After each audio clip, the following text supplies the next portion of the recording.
Амин дэм гэсэн сэдвээр хичээл орно. Амин дэм гэж юу вэ? Амин дэмийг хэрэглээ. Амин дэм агуулсан хүнсний бүтээгдэхүүн чухам ямар бүтээгдэхүүн гэдэг талыг мэдэх зорилготой. Амьд организмын бодисын солилцоо зохицуулагч химийн янз бүрийн бүтэц бүхий органик нэгдлийг амин дэм буюу витамин гэж нэрлэдэг. Амин дэм нь хүний бие махбодын дархлааг сайжруулж өвчин эсэргүүцэх чадварыг дэмждэгээрээ ач холбогдолтой. За хүн 16-аас 18 төрлийн амин дэм хэрэглэхээс ихэнхийг нь хоол хүнсээр дамжуулан авч байдаг. За энэ дээр багш нь А буюу В гэсэн хоёр төрлийн витамин буюу амин дэмийн тухай үзье. За энэ амин дэмүүд нь эрхтний ямар эрхтний дархлааг сайжруулдаг, ямар хүнсний бүтээгдэхүүнд илүү ихээр агуулгатай байх юм бэ гэдгийг тайлбарлаж өгье. За А амин дэм нь хүний яс шүдийг бэхжүүлдэг байх нь.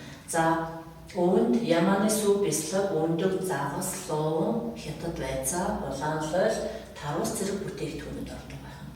За В1 амин дэмд нь зүрх судас, мэдрэлийн системийн үйл ажиллагааг сайжруулдаг байх нь.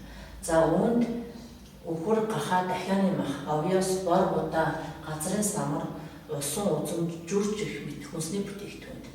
За В2 амин дэм нь биеийн хөгжлийн улаан бөмбөгийн өсөлтийг дэмждэг байх нь. За энэнд загас, ямааны сүв, хоньны мах, муу, гурвалжин будаа, гадил жимс, тарга зэрэг бүтээгдэхүүн. За В3 амин дэмд хоол боловсруулах эргэтэн системийн үйл ажиллагааг дэмжиж өгдөг байх нь.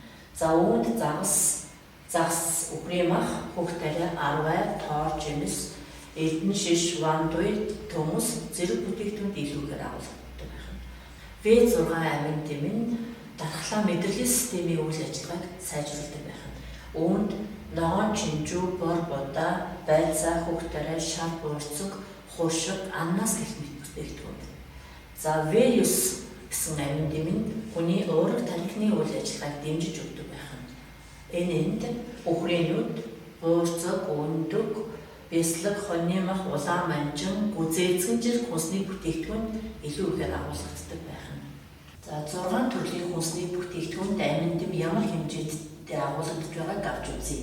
За 100 г үхрийн мэлхийнд 9442 мегакилограмм амин дэм агуулгаддаг байх нь. Тэгвэл чалсан өндөг нь 149, луунд 852, чинжүүнд 157, буйцаа 469, хулуунд 558 мегакилограмм амин дэм агуулгаддаг байх нэ.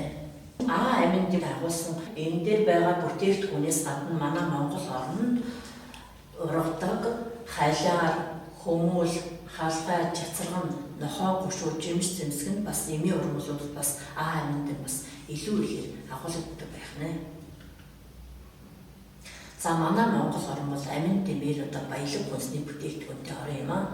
За мах сүний 5 хуршуу малынхаа мах сүний хүлцээ нөөцөөр баялаг. За газар тариалангийн нөөцтэй хүнсний олон туршлагатай үйлдвэрүүд ихтэй. За байгаль цаг уурынхаа нөхцөлд тохируулан хоол хүнсээрээ эрүүл мэндэд дэмждэг уламжлалтай. Жишээлх юм бол өвлийн хүйтний улиралд халуун чанарын, атууны махаа иддэг бол зуны улиралд сүр цагаан эднийхээ бүтээгдэхүүнийг илүү ихээр хэрэглэж амин дэмээ дэмждэг. За хүнс эмийн зориулалтаар ургасан ашиглах байгалийн нөөц боломж бол баялаг ихтэй манай. За амин дэмийг хэрэглэснээр хүний өсөлтийг дэмждэг, нүдний харааг сайжруулна, дархлааг сайжруулна. За хараа, сонсгол, амт, мэдрэх эрхнүүдийг бас сайжруулдаг. Хөгшрөлтийг удаашруулна, зарим нэгэн өвчнөөс эсэргүүцэх тийм амин дэмийг бол одоо өгдөг байх нэ. За амин дэм дутагдвал хүн яах юм бэ гэхээр хараа бүр болоход юм харж чадахгүй болно. За нүдний эвэрлэгс цаас бүрхөвчин гэмтэх, цоорох, шархлах, за мөн хараагүй болох, арьсан дээр бол янз бүрийн тол буус үүсэх зэрэг шинж тэмдгүүд илэрдэг байх нь. Битогийн тол үүснэ. За энэ бол бас амин дэм дутагдсанаас бас энэ янз бүрийн толг одоо гар болон нүүр, биений арьсан дээр бас толг үүс хэлдэг. За энийг бол одоо амин дэм дутагдсанаар байна уу, аль эсвэл ямар нэгэн өвчний шинж тэмдэг илэрч байна уу гэдгийг мэрэгжлийн эмчит үзүүлж зөвлөгөө авч өөрийнхөө эрүүл мэндэд анхаарч дархлаагаа сайжруулах нь зүйтэй. За 50 наснаас дээш хүний биеийн дээр янз бүрийн толгой барах юм бол тэр бол хөгшрөлтийг харуулсан тийм толгой үүсдэг байх. За гэрийн даалгаварт өдөр дурдан ямар амин дэм агуулсан усны бүтээгдэхүүн хэрэгжилж байгаагаа бичиж олох. Е, Д, К, С гэсэн энэ амин дэмэнд ямар амин дэм агуулгадж байх вэ? Хүний ямар эргэтэн системийн үйл ажиллагааг сайжруулах байдаг вэ гэдгийг бичиж ирнэ. Анхаарал тавьсан хүмүүстээ баярлалаа.